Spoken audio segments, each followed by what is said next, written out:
從何時你也學會不要離群？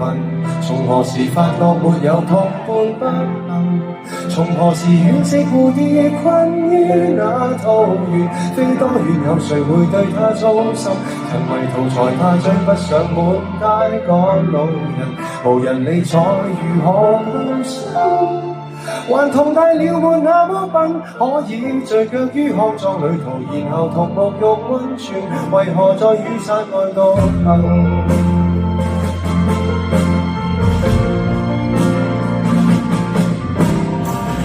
這個多好去處，漫遊到獨家村去探誰？既然沿着尋夢之旅出發，就站出點吸引讚許。逛過幾個睡房，到達教堂，仿似一路飛奔70-80歲。既然沿着情路走到這裏，盡量不要後退。親愛的，闖遍所有路燈，還是令大家開心要緊。抱住兩廳雙套，天空海闊，任你行。從何時你也學會不要離群？從何時發覺沒有同伴不行？從何時惋惜蝴蝶困於那桃源，飛多遠有誰會對他操心？曾迷途才怕追不上滿街趕路人，無人理睬如何求生？還同步了沒那麼笨，可以聚腳於康莊旅途，然後同沐浴溫泉，為何在雨傘外獨行？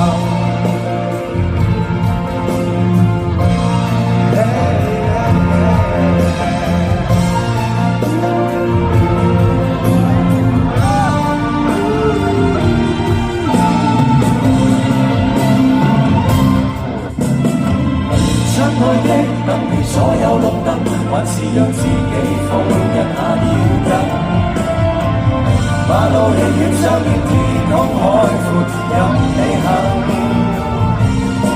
從何時開始忌諱空山高人？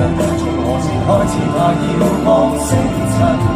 原來神仙要橫渡大海會斷魂，經不到世人愛怨的風格。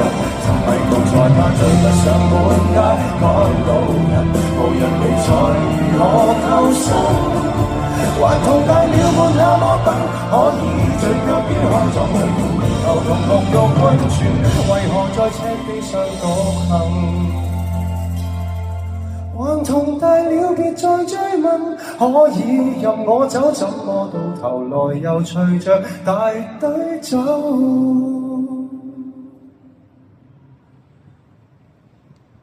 人群是那麼像羊群。